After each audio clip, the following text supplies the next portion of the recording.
Hello there, lovely people. It's Alex from Nintendo Life here, and today I'm going to take you through 8 things that you maybe didn't know about Octopath Traveler on the Nintendo Switch. Of course, there is a chance that you did know some of these things, but that's the internet for you. The game has been extremely well received among fans and critics alike, and so we thought it'd be interesting to take a deeper look at the game and its development. But anyway, that's more than enough waffling. Let's dive right into things.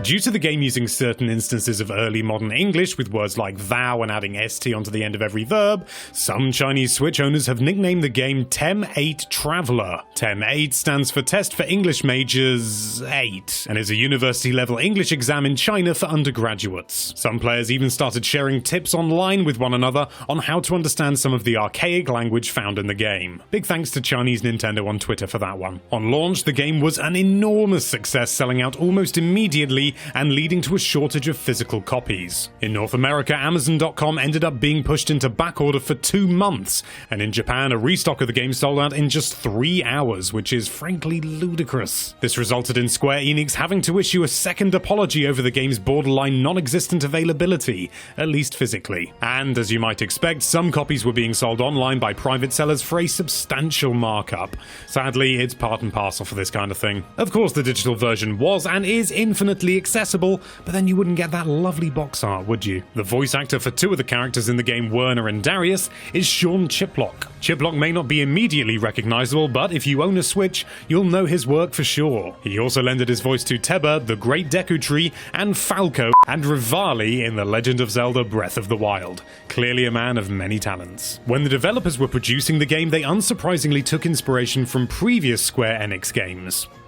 Don't worry, that's not supposed to be the thing you didn't know. Even though some of the staff who worked on some of the games they took inspiration from were still working at Square Enix and were even in the same chuffing building, they didn't consult them. Producer Masashi Takahashi said in an interview with Eurogamer, maybe if we had the idea of making Final Fantasy VI Part 2, we'd check with them, but this time it's a brand new license and we created what we wanted to create without their opinion. Octopath Traveler's first demo, back when it was called Project Octopath Traveler, was released not only to drum up interest as demos are supposed to do, but also to specifically accumulate feedback from those that played it. A survey was produced where users could give their opinions on the game and suggest improvements where possible. Rather than just being a baseless marketing tactic, many suggestions were taken into consideration and were implemented into the final game, just as they promised. These include an increase in movement speed and improved visibility in various locations, amongst many more that they listed, and perhaps even more that we haven't been told about. Going back to our good chum Takahashi-san, the reason Octopath uses a traditional turn-based combat system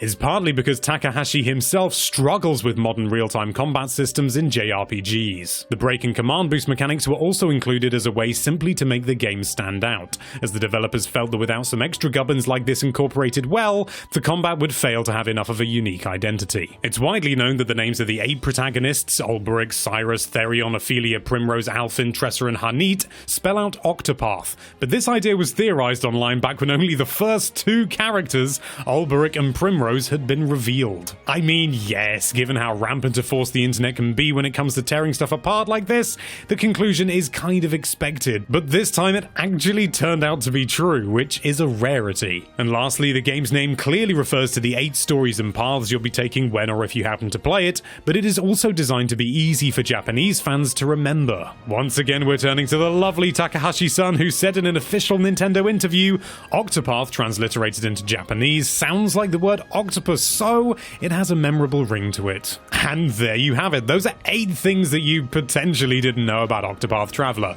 Obviously, we haven't surveyed all of you and found out what you do and don't know, so please bear that in mind. If you want to learn more about Octopath Traveler, or you fancy giving it a go yourself, which I highly recommend you do, then there is a free demo available on the Nintendo eShop on the Nintendo Switch to download at your leisure, and you can play the whole thing for 3 hours, and then, when you're done, transfer that data into the final game if you so wish. So it's not wasted time. Thank you so much for watching. If you like this video, then why don't you split that subscribe button into 8 individually recognizable pieces, and be sure to check out NintendoLife.com for all sorts of lovely Nintendo-related content.